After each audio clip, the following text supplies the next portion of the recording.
Morning mga katrop. So for today's video mga katrop, so pabalik na po tayo ng Maynila. So nandito na po tayo sa may Terminal 3 sa Manila na tayo mga katrop. So kanina mga katrop, doon pa tayo sa Cebu.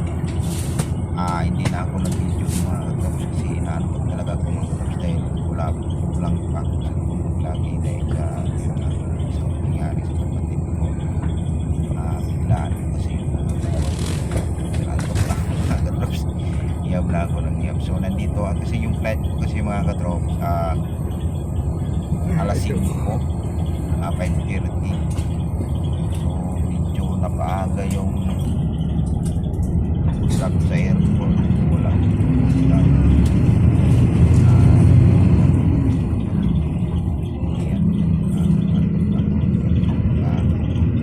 Maraming salamat mga katrops dahil sino naman dito na tayo ngayon mga katrops. Ulitin ko sa shuttle ng Cebu Pacific. So ayan mga katrops, so maganda naman ang panahon mga katrops. Nandito na tayo ng Manila.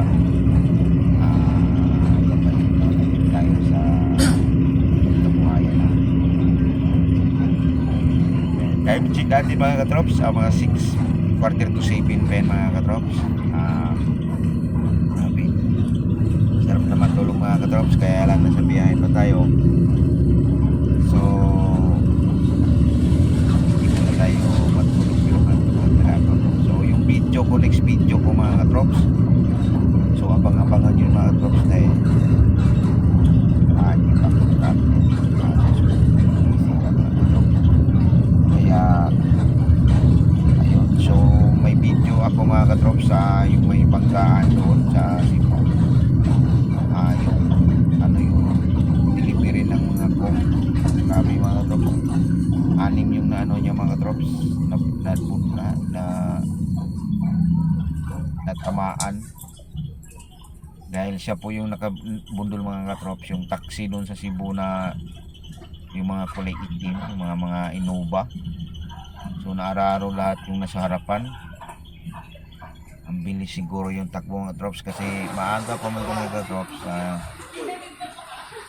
bumili, kaya yun ang nangyari. So ayan mga katrops, so nasa area na tayo ng departure mga katrops. So naglakad na tayo palabas. Ayan. So yan po yung nauna sa akin mga katrops, kasabayan ko lang, galing din yan sila ng Cebu. So akala ko kunti lang, marami din pala. Ay, atuk-atuk apa ako mga katrops. Kaya medyo marami-rami na ring tao dyan sa bandang unahan mga katrops dahil di naman kami lang. So mayroon ding mga ibang pasayro, domestic, tapos naghalo-halo na. Kaya ako mga katrops, mabilis lang ako nakalabas dahil hindi naman ako naghintay ng luggage. Yung iba yan yung naghintay ng luggage mga katrops. So yung iba dyan naghintay mga katrops dahil wala pa yung mga luggage nila, yung mga bagahe nila mga katrops, hinihintay nila mga katrops. Tayo naman hand carry lang naman yung dala natin dahil hindi naman tayo magdadala doon.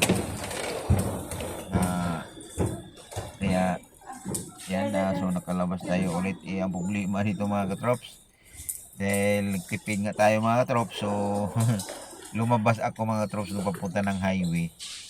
So kung sino mang nakapunta doon sa may parang may bubong, yung mahabang bubong na palabasan, siniradan din pala yung mga katrops.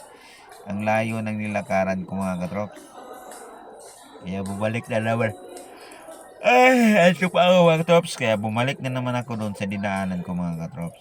Kaya ayan, pumasok ako ulit sa terminal yan sa loob mga katrops. Tapos lumabas na naman ako ulit mga katrops kasi nahanap ko yung palabas dahil ayaw kong sumakay dyan sa mga taxi dyan sa loob. Kasi yun nga mga katrops, sa totoo lang mga katrops, wala tayong budget. Ayan, pero pumasok ako rin, ayan, lumabas na naman ako ulit mga katrops dahil hinahanap ko yung labasan at papunta po kabila. Doon ako sa labas, hindi yan dito sa mga paglabas ko dyan. taxi din kasi naman dyan mga katrops. Medyo mataas. Kaya naglakad-lakad ako mga katrops. So papunta ako doon sa pinakadulo. Kaya doon pwede din pala lumabas ng mga katrops sa exit ng mga sasakyan mga katrops.